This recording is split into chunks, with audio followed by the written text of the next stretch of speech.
Hello and welcome to the Squeaky Bum Time Podcast with Mike and Laurent. It is Tuesday, December 7th. Pearl Harbor is being bombed. West Ham show us who Chelsea really are. Liverpool are lucky again from Origi again. But before we run through the scores, Mike, talk to us about the Germans. Was it over? Was it over when Pearl Harbor was bombed by the Germans? Just let them go.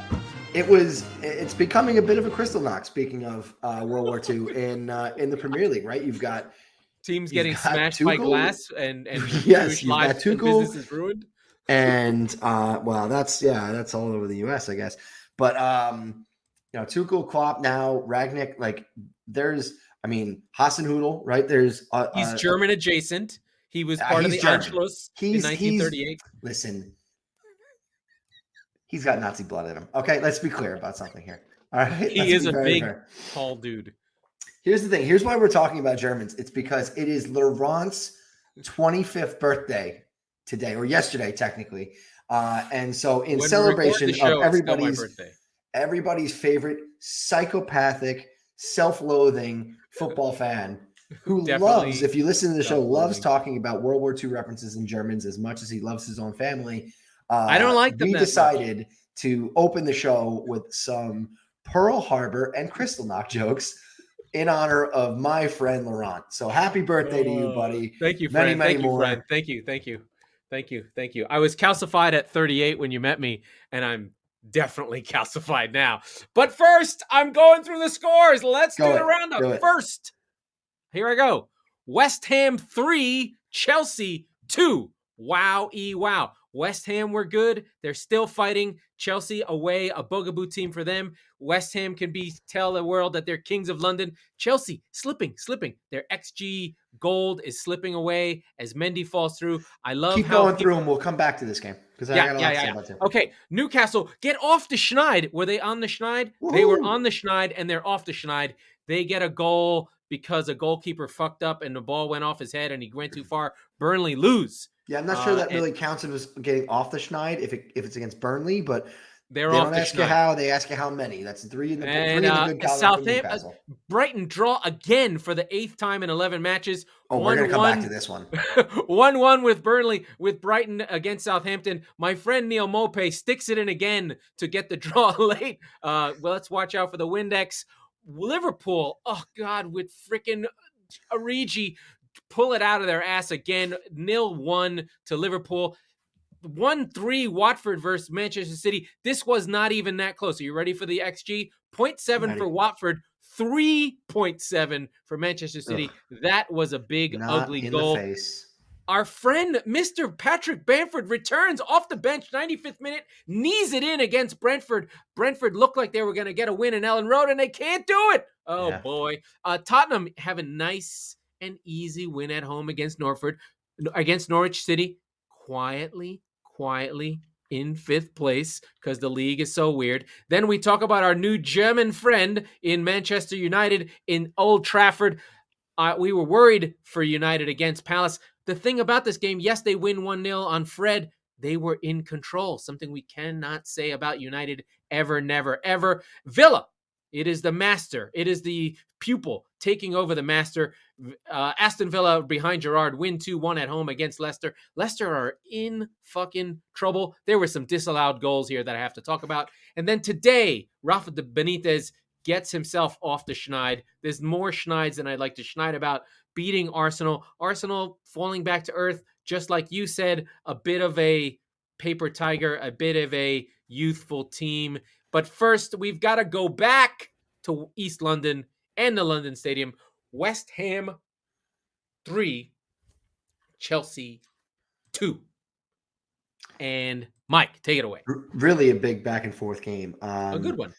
Really a good one. But we've talked about Chelsea a lot this year, and we've given them their due, but we've also been fair about it and said, look, these guys are not going to be there at the end of the year. And let me be clear. By be there, I mean be looking in the eyes of of Liverpool and of Manchester City. They're not as good. That's just not where they belong, right? On a day, they can beat anybody. They proved in the Champions League last year, but there's there's just something about a 38 game schedule that I called them flat track bullies. I called them a bunch of things where they're just, this is not meant as an insult. What it means is they're not one of the most dominant teams in the world right now.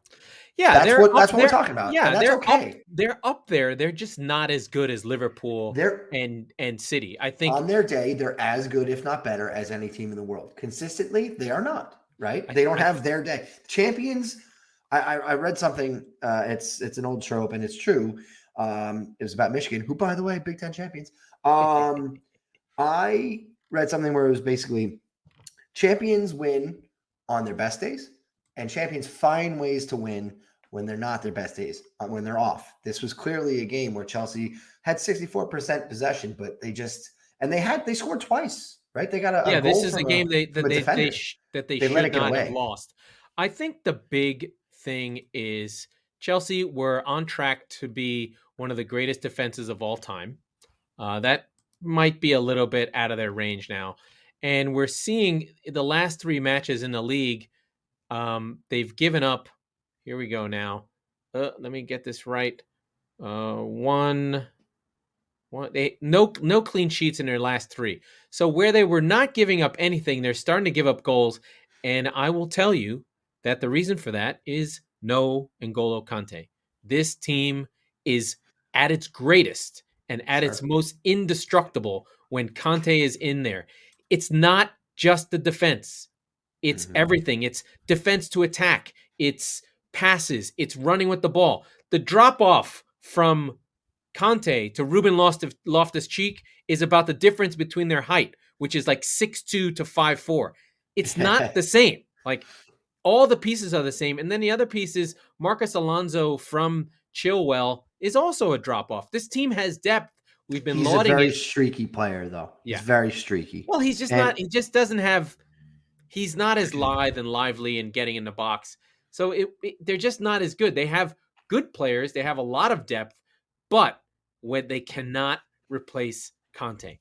Kante is the irreplaceable object. Let's look into that a little bit more. Let's talk about it.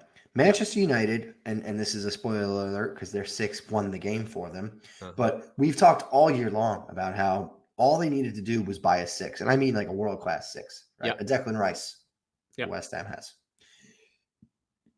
Chelsea has Kante. You know, over the years, you've had that Fernandinho role. Now you've got Rodri in that role. Rodri's been fucking incredible. Why is it let me preface it with a question. Is the number 6, is the defensive midfielder the most underrated role on the club by the clubs themselves? What I mean is they can't help themselves. These big teams, they want to get another attacking winger or a fullback or a big meaty center back, right? It's not sexy. It's not. It's just it doesn't sell shirts. Yeah, it's offensive linemen. It's you know, I mean, I think people understand that now, but the punditry and coverage within mainstream sport coverage, let's say your, Gary Neville, Carragher, and whatever, or actually those guys are pretty knowledgeable, but I'd say they talk about it. They talk about it in a little bit of context, and they do a decent job of it. But your Talk Sport, who we go after a lot, especially now that we're growing in the UK. Hello, all right. I hope they like all those German jokes to start. Yeah, they love that. They love that. They're in with those jokes. It's just difficult for the layperson to see the play that happens 3 phases before that got you up the pitch, right? Yeah, it might be there's an attack that happens. The guy does an interception, maybe passes it back to his defenseman. They go it out to the wing. It's at the number 10, and they're off, right? It's not clear. Same reason Rodri is not really appreciated. It's one of these roles that you've got to watch the team on a regular basis to know the effect that the guy has. So, and it's not sexy to say, oh, Chelsea are slipping because Conte's not playing. And then they go, they got $1 billion. They should have depth. Yes, but the difference between Conte and everyone else is massive, right? Okay, and I was going to touch on that too. Yes, I'm not arguing that, and there is no argument for it. But if you were to get a replacement level guy who, by the way, Ruben Loftus-Cheek in that role is not replacement level. He's below average. Yeah. And this is not a knock on him. This is to say that anybody West Ham brings in behind Declan Rice is going to be significantly below average. Yep. Okay. Scott McTominay, not average, right? Like, no. So that's the thing where it's not so much that you need to try and find the next Conte. It's not that you need to roll out too deep in N'Golo Kante's. It's that you just have to have a guy who's not going to lose a game for you in that role, right? Because as we said, A, he's getting up there. B, he's sort of been made of glass over the years. Well, he just takes those two things. He's too little. Worse. He gets the shit kicked out of him. Yeah, no, of course, but that goes on. But the thing is that when you don't have Conte, Jorginho gets exposed. You can ask any Chelsea fan. They're just like, he's incredible. He ticks the ball over, but he lost them that United game because who would have been in that spot when the ball went in the air? Sure. Conte would have been there. And Jorginho today also put a ball into Mendy that essentially cost him a goal because Mendy wasn't ready for it. And that confidence level, Mendy starts to look worse because he's getting more shots on target that are less protection. There's it's this. And then we go back to get ready for drinking. Football is a weak link sport, yep. Which means when that one of those when your strongest link in the chain now becomes something you strung together with duct tape, then you're really much weaker because this thing was holding everything together. Yeah, right. Yeah, you're counting on that. Yeah. If there's a weak link that you're used to having, if it's Marcus Alonso, let's say, you're like, oh, okay, let's play down the right, whatever. Like you're keeping the ball away from them. Yeah. But if it's A, central, and B, something that's a focal point of your, not just your attack, but your everything. It's your identity. Yeah. Yeah, your identity. Then it sort of falls apart and it seems much easier, right? Yeah. It's hard. But that's what I mean. I just don't understand why. I mean, I do, right? But it's hard. It's just a hard position to find. And for you, okay, fine.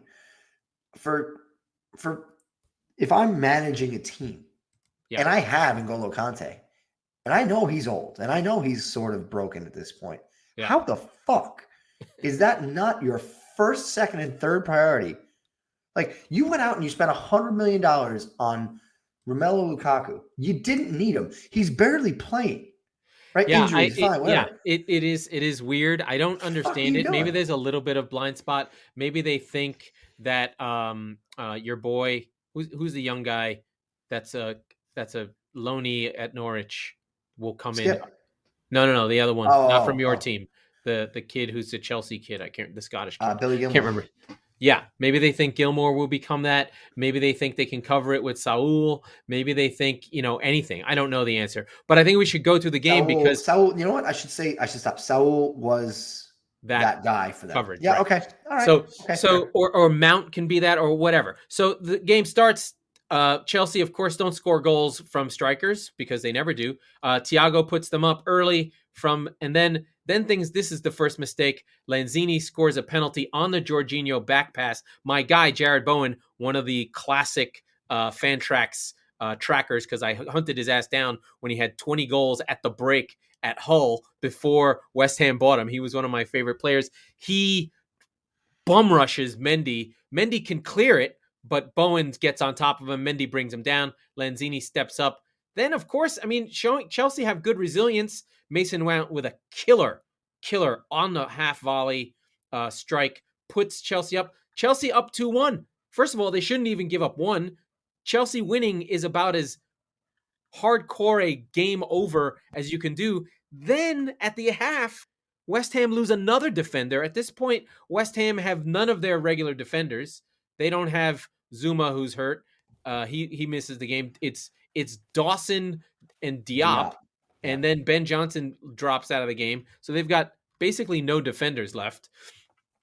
Lukaku comes on at halftime for Havertz, who did nothing. Then Bowen with a killer strike from Kufal. West Ham are up. The game's tied. Ziyech comes off. Pulisic comes on for Alonso. But the interesting thing here is Zuma comes off not for a defender, but for Fornals.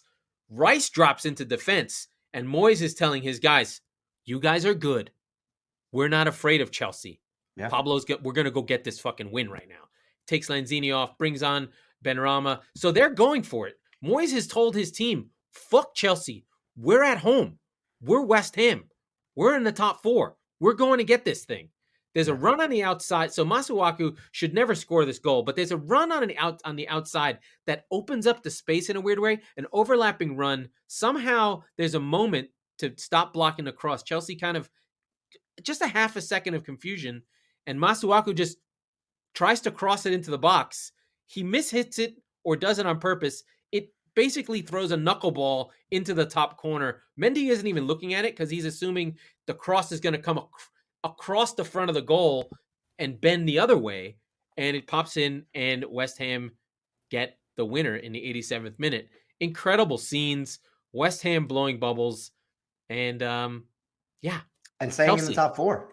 Staying in the top 4 when like the pressure is on for real now. Yeah, no, because really, and we'll talk really about good it result over the course of the other games, but we talked about how there's 3 teams, and then there's 10, right? Yeah, there's 3 and 10. Starting to the form is starting to, the gel is starting to harden, right? Like we're starting to see, okay, you're falling away.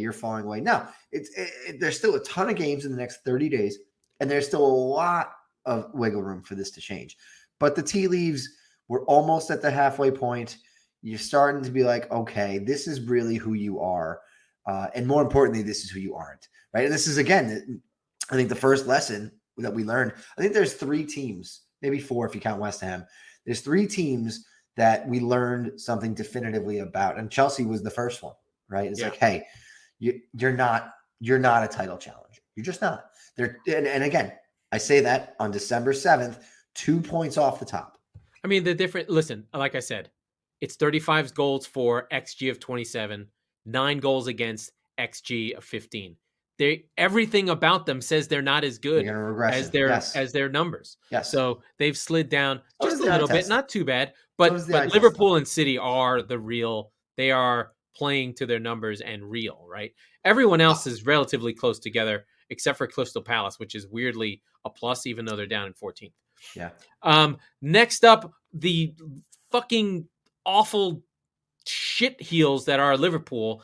I had a feeling about this Wolves team playing well, and they did play well. They defended for their fucking lives, but they were organized. I didn't feel as though they were lucky. They took one off the line, I think. But Liverpool find a fucking way to get this done. Yes, the XG, blah, blah, blah. I don't care about that. It was still an incredible performance from Wolves. But, of course, what happens? Origi off the bench. Origi finishes. It's just like, can this just not happen, please? Yeah. I mean, it was just, there's really not much else to talk about. Okay. We know that we talk about often how good Liverpool are. They're the best team in the world. I still think their 11 is better than City's 11 because City are 22 deep. So I don't know which of the 11 from City are the best 11, but I know who the best 11 in Liverpool are. So City can play 4 11s for all I care, but Liverpool's 11 is as good as anyone's. Yeah, you can almost argue that their biggest strength is that they are exactly like, okay, going into the biggest game of the year, we didn't know City's exact lineup. I feel like we should. If it was Liverpool in the Champions final, and that's the problem. Lineup is. I kind of wish that there wasn't other people because then Pep wouldn't pick them. I've said that for years. You have to take their toys away. It's just like, for fuck's sake. But listen, let's go back to what I just said about Chelsea. Yeah. Champions find ways to win when they're not at their best. Liverpool, this is just the latest example. And you don't need us to tell you that. You could go back to 10 examples in the last calendar year where you're like, are you fucking kidding me again? Yeah. Are you serious, Liverpool? They just do this. And Thiago was the leader in touches. So you get a sense that Thiago is there for the moments like this. He controlled this game as much as he could. As much as, Wolves were heroic and, they played well and they looked like they were going to get this draw. But no. Liverpool move on. They stay in touching distance. So for a moment there, they were in first. They jumped over Chelsea. Chelsea had seemed to be slipping a bit, seem to be cruising down. The City game comes up next. City just annihilate Watford, and I don't think it's even close. It's one of these games where, if I look at this, as I watch the game, I was like, oh, typical City. They kind of don't have a killer instinct. They don't have a striker. And it's just looking at it from the surface. But then you look at the stats, and it's like City had 26 shots on target. 26 shots, 12 on target. The first half is just like a complete and utter dominant performance. But, they couldn't get a goal until Bernardo Silva once again comes up with Raheem Sterling early.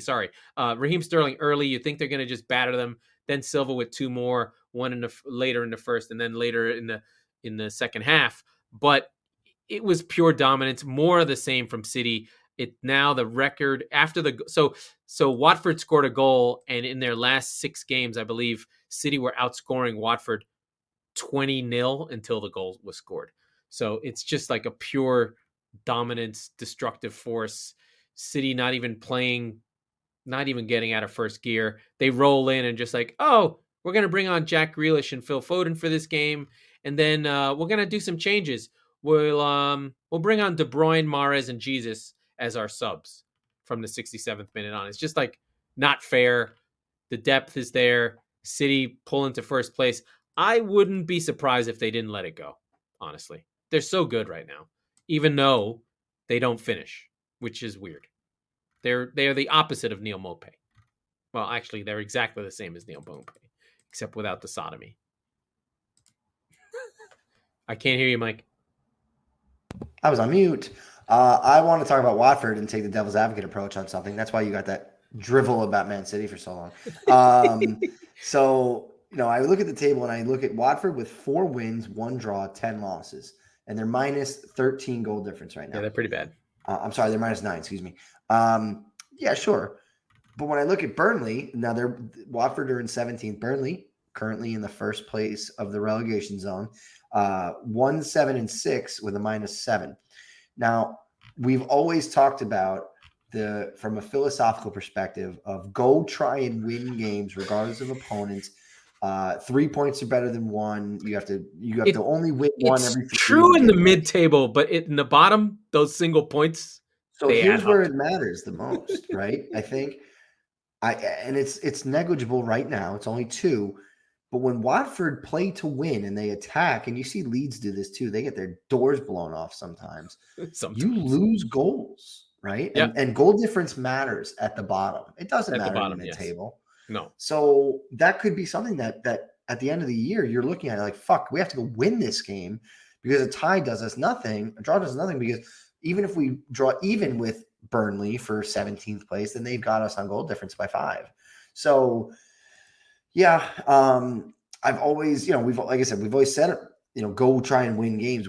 As neutrals looking at these teams, we're always, of course, we want to see the best teams in attacking football. But maybe there is something to the Big Sams of the world, right? Like, I hate it. I hate that I'm saying it. And again, it's the devil's advocate point of view, but Burnley are 3 points behind Watford, and we'll talk about why in a second.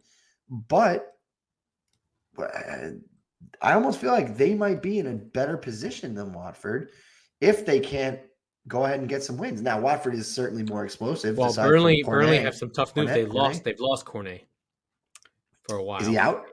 I don't know how long, but losing Cornet during the Christmas period is bad, right? I mean, Burnley are on. They just lost, but they had been on a 4-game unbeaten run with 1 win. Well, now, but they lose a relegation 6-pointer at Newcastle, right? Because now you're looking at. I mean, speaking of goal difference, Norwich is on minus fucking 23. What? Yeah, but look at them. They're all on now. Now it's getting. Points. They're all on 10, right? Like so the Dean Smith appointment has made a huge difference. Those 2 wins put them right back in with the rest of the group. Sure. And a couple of draws. Yeah. We trust in Dyche for some reason. We don't know about Norwich. We don't know about Newcastle. So it's very, very tight. Like it's I can't imagine Palace would go down, but they're on 16. Watford are on 13. Palace, Leeds, and Southampton are on 16. Watford is on 13, and then there's 3 on 10. So it's not that far off the 6 points. But we all imagine that Palace, Leeds, Southampton won't go down, but they could. I mean, Oh, sure, I don't know. they could. They could get pulled in. I think the issue for Southampton is they can't score. But they're on XG of 20, but only scored 14 goals. That's brutal. Yeah, that is right there. That's Danny Ings. That's what that means. yeah. So we do have to go to the most high-profile game, not the best game to watch, but the most probably interesting game to watch, which was Man United 1-0 to Man United against Crystal Palace. Crystal Palace play the generic team that United play. I don't think it necessarily matters that they were in this game. They were not at their best. I didn't like what I saw from them. Gallagher couldn't really get in the game. But the first 30 to 25 minutes of United was the best I've seen them play. Oh God, years as a unit. Yeah, and so during this game, you talked to me. You sent me something.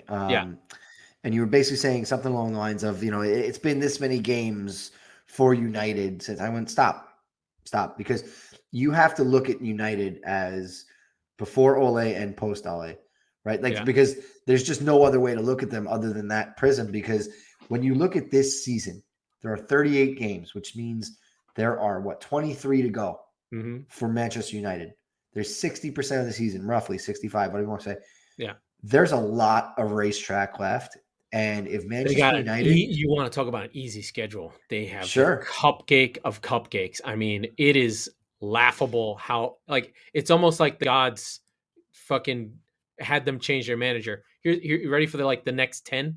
Go for it. Norwich, Brentford, Brighton, Newcastle, Burnley, Wolves, Villa, West Ham. They don't play... They'll lose to Wolves. They don't play a Big Six club until March 5th. Stop it. March 5th? When they play City again. Then the back half of the season, they go through hell. Then it's City, Spurs, Liverpool, Leicester. And then Chelsea at the end. But they basically have a run here where if they won 5 in a row, or if they won, if out of their next 30 they got 25 points, I wouldn't be surprised. Well, that really cements my suspicions and my fears that the narrative.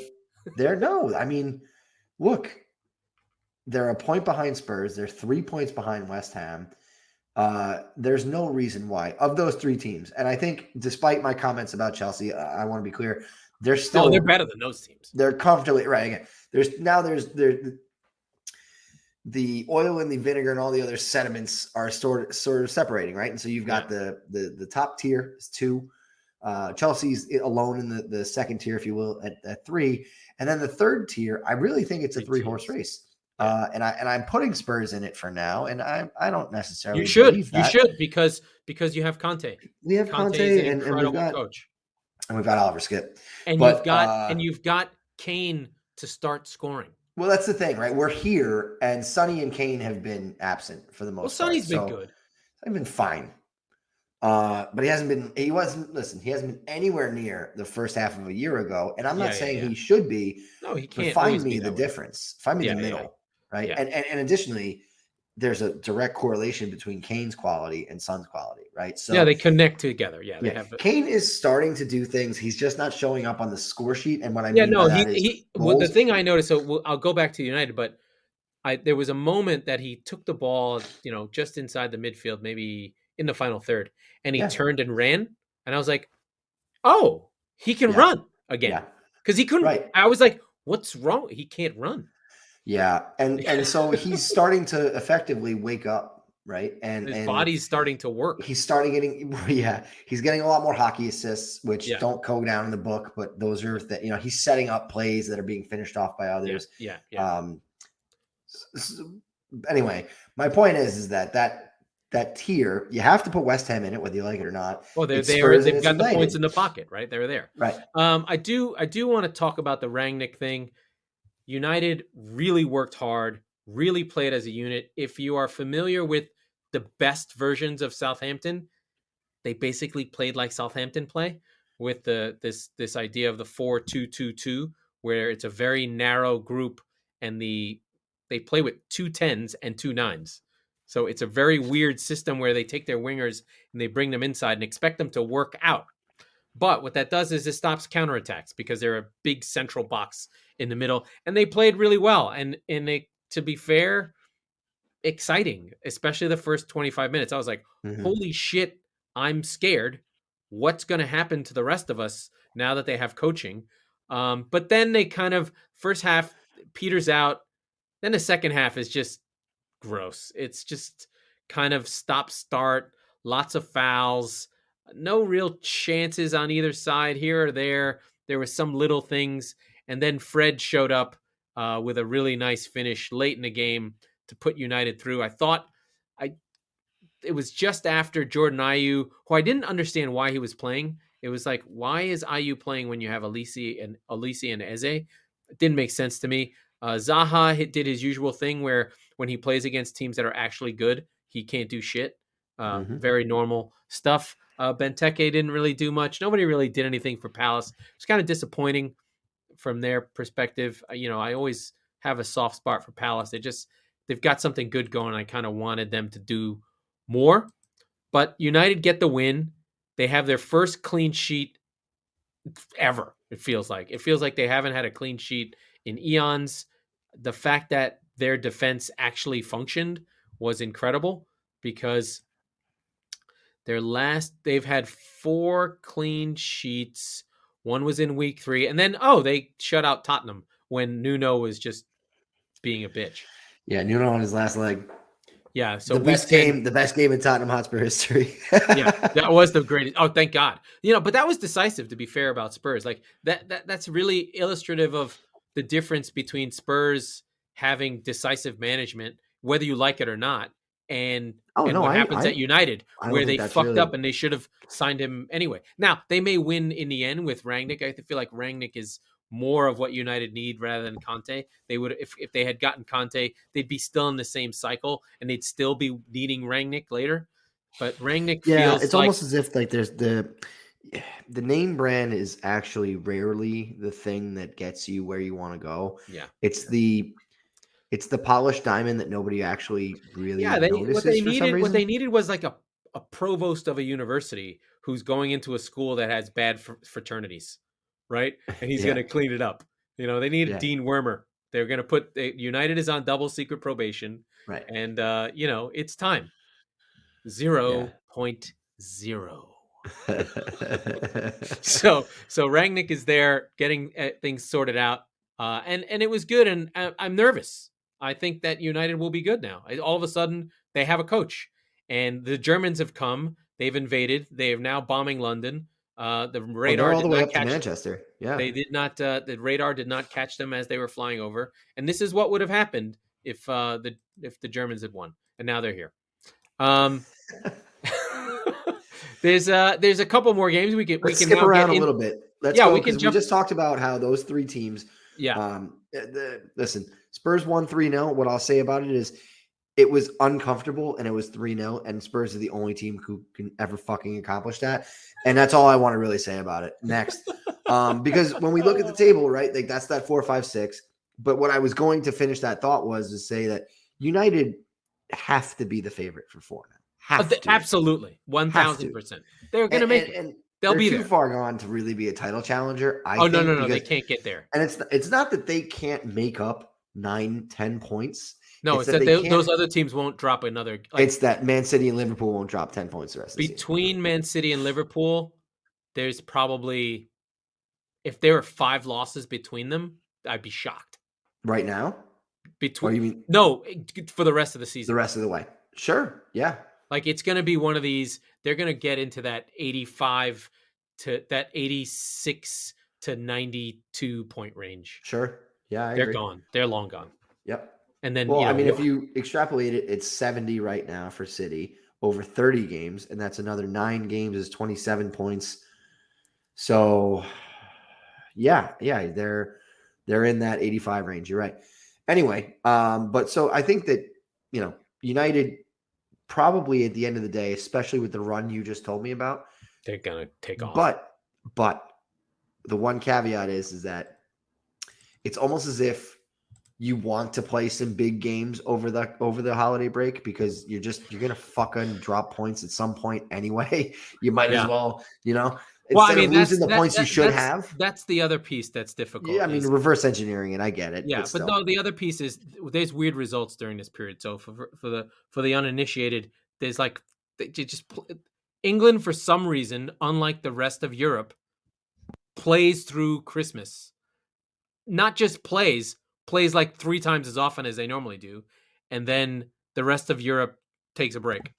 They're like, we're done, we're good. Yeah, we're good. But what I was going to say was, where do you want to jump around? Yeah, and so all that was setting up today's game, or yesterday's game, I should say, Everton versus Arsenal is a very interesting one. But as we look at the table right now, Arsenal sits 7th, and they're only a point behind United. But damn, doesn't that feel like it's 10? Like they're not in the same class. They're not there, and that's what I mean about the levels and the just these groups of teams starting to separate. And Arsenal, sure, maybe are they the best of the rest? Maybe, probably not, but maybe. But they sit at 7th right now. What did you have them in the? I had them in top 5. No, did I say for them to be finished 5th? I did. I thought it was 6, but nonetheless. So they're if it was 6th, 5th, whatever, it's fine. They're right around where you said they'd be. They are who you thought they were. This is a game, like you said, paper tiger. This is the game that Arsenal nailed on loses. And I wish I had my wits about me because that would have been one of my best bets on Thursday. But the thing is Everton were awful. Yeah. And just like good. No, not this game, but they had been coming off a terrible run where it was just they just gotten smoked by Liverpool. It was all like Rafa's dead. This team's finished, but they found a way, and Rafa gets 36% possession. They had 2 goals disallowed, and they scored 2. And one of them that they scored, the winner was ridiculous. Like I just watched it. It's from another time zone. Sure. Although they didn't get out to him. He's a good player, but that's a goal he scores 1 out of every 15. And when I look at this rundown, and I saw a little bit of the game, I was working today, so I couldn't catch a lot of it, but Arsenal, 588 passes, but shots on target, 3. Like it's just much ado about nothing for the Gunners. Well, Aubameyang shit the bed again as usual. Oh, that's weird. And Nketiah hit the bar. I mean, they're missing finishing. They're missing nous. They're missing veteran leadership. But I think I still stand by where Arsenal are. They're still in that. They're up and down. They lose a couple. Their confidence drops. Then they'll play someone shitty. They'll beat them. They'll feel good and start playing well again. It's that kind of thing. What's funny is they have a cerebral coach in Arteta. What they really needed was Steve Gerrard, which is pretty funny. Oh my goodness. Could you imagine that? He's got a fire behind his players. For all that Englishness that they have in that room too. Yeah. And he's got Villa really playing well. They beat Leicester. I watched the game and I, for some reason, don't remember it as well as I'd like to. I'm going to pop open the scores and look at the scoring again. Oh, it's Konza twice. I remember now. And Harvey Barnes with a good goal. They went up first, and then Konza scored a couple, one late. There was a disallowed goal in this one that was just an abomination, with Schmeichel, who I said was falling apart and a bad goalkeeper, and he nearly gave up a goal. And Konza put it in before, but Schmeichel had his hand on the ball. Then the ball is kicked out from under his hand, and the VAR says that he has control of it. Yeah. It's a shocking decision. It's ridiculous. It's one of these things where they'll have to change the rule because it's dumb. They just have to do that, right? It's one of these things. I think Leicester is actually in bad shape for 2 reasons. Yeah. Schmeichel is one, Soyuncu's the other. They can't seem to defend anymore. What happened, I think, in the Euros with Turkey, getting the doors blown off them, has damaged Soyuncu, who I really liked a lot. I was a fan. I'm a fan. He's got a lot of Otamendi tendencies though these days, doesn't he? Yeah, yes, I think I can see the same thing. The thing is, they have Vestergaard. Why don't they just? I guess they'd That's have so no strange. We talked about that as one of like the low key. That's good such a signings. Leicester buy, Yeah. right? It's The such a problem is that great Leicester buy. if they play Evans and Vestergaard, you just run past them, Run right by him. Yeah, I get right? that. Because Soyuncu's really fast, Yeah. but he's now becoming a liability. I'm not worried for Rodgers. I think he's fine. I'm just worried for Leicester, and I'm disappointed that Daka didn't get on the score sheet because he was so good. He was really lively. We all love Patson Daka, but it feels like he needs to score goals, or else he'll just get taken off from the So game. you're And not then worried about Leicester. and then the other piece is like Leicester played well with our friend Kalechi 9.5 Iheanacho, and they stopped playing him for Madison, who, yeah, he's. I wonder if there's a way that they can get Iheanacho, Madison, Vardy, Barnes in together. They have that problem. They've got the same players over and over again, and I think really what they would need to have happen is they need to have Vardy go so that they can play the Well, younger players. or they need to have Madison go realistically, and they missed the window to sell big on him. But They should have sold him to Arsenal, and then Arsenal wouldn't have Odegaard. right. So it's one of those sliding doors. I think Odegaard's better, honestly. No, I agree. think Madison is a little too I think slight and Madison gets hurt all the time. if you go back 2 years ago, I think you'd rather have Madison, Right. at the point of sale. Yeah. But yeah, it's funny because they're friends, but like Madison reminds me a lot of Delhi, and it's just like, hey man, on any day you could be better than everybody here. You just don't fucking want it bad enough. That's what I get out of Madison. I think he does want. I think he got hurt. I think I was gonna say, couple opportunities where he got hurt between the two. He's had some injuries and he's working through them still, but it's just it's weird. He also doesn't play back, right? And the way to get all of those players on the field at the same time is have Madison go from a 10 to an 8, and he's either incapable, unwilling, or Rodgers is unwilling, or some semblance, like some synergy of the three of those things. The thing is Leicester has a poor man's Conte in Ndidi. He's pretty good. The problem is that Johnny Evans is bad, and their two defenders they have injuries. I get it, whatever. I mean, the bigger thing for me is what Gerrard's doing with Villa. This is the Villa we thought we were going to have. Yeah. Right. This is the team that's now in the top 10. They jump over Leicester into kind of their space, and now I can see them pushing into that 8-9 area and being up there with that weird team. You know, there's clearly like Villa belongs in the Arsenal, West Ham area of the table, and the rest of it. If we're going to continue to go from the talent wise, right? They'll go up as the season goes along. Yeah, if we're going to continue to have those groups, right? I started this by saying Arsenal at 7. If you're looking at the table currently, Arsenal, Wolves, Brighton, Villa, Leicester.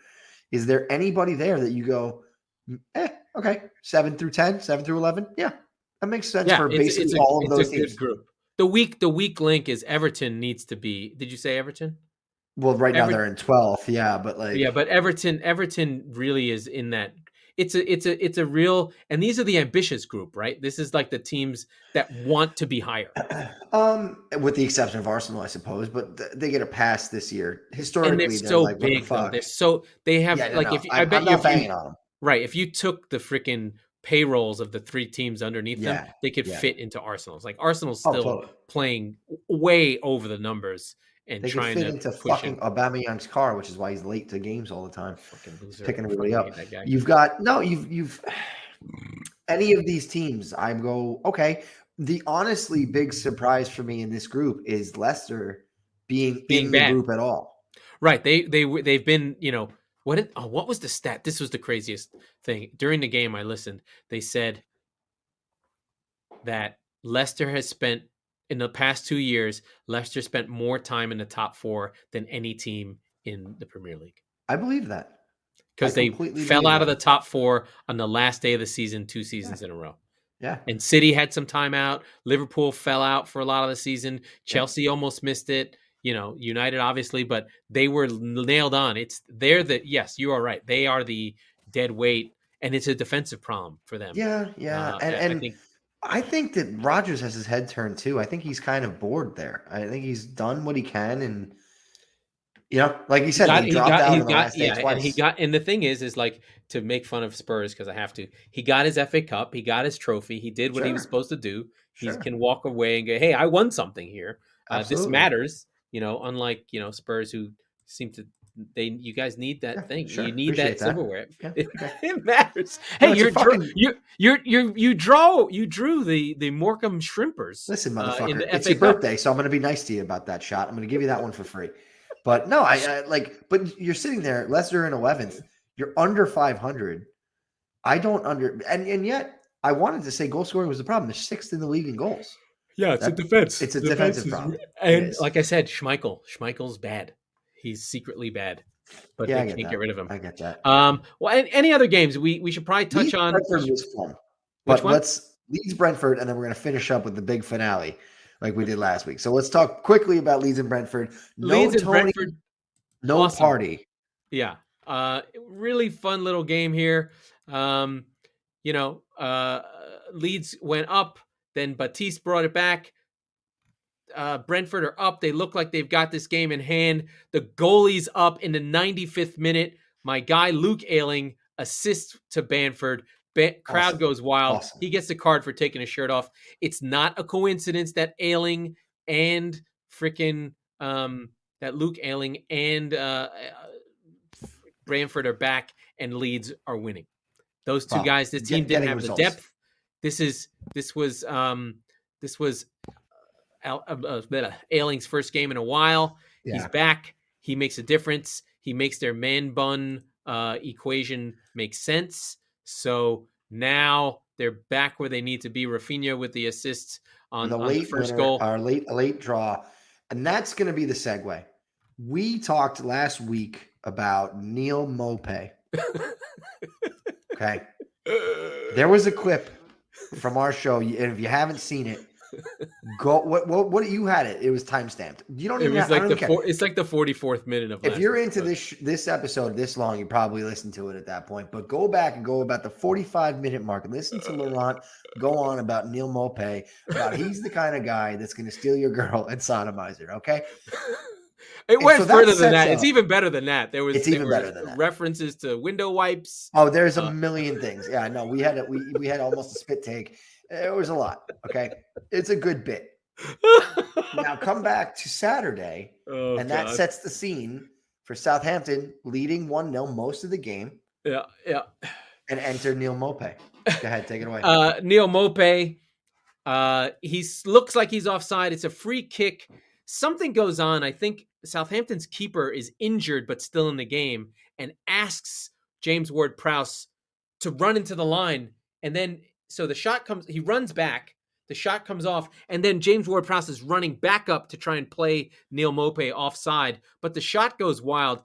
Maupay takes a shot like an atom ball, shot right at him, right to his feet. He takes a touch, slams it home, gets the draw. And as I'm watching it, the announcers shout, "It's the Neal Maupay again. He puts it in again." And the way he puts it in. He slides it in. He puts it in. I just couldn't deal with it because, as we know, he's the friend. And then he does the taunting that he does on the road, the way a crap shitheel French guy does. The same sort of thing that we've been talking about, his sodomizing ways of stealing wives, stealing girlfriends. Hide your wife, hide your kids. It's fucking Neal Maupay, and he's getting draws late for Brighton. And then draws for everybody out here. He draws for everyone, and he sticks it in again. This is a man who is a menace to society, and we have to watch out for him. But I do wish Brighton would get some goddamn wins because, my friend, Mr. Potter, doesn't look as good when he's just drawing games and sliding down the table. Like Maupay slides into your Mrs. DMs. Hey, there you go. I was going to say her sliding into... Yeah. It's a family show. Something slippery.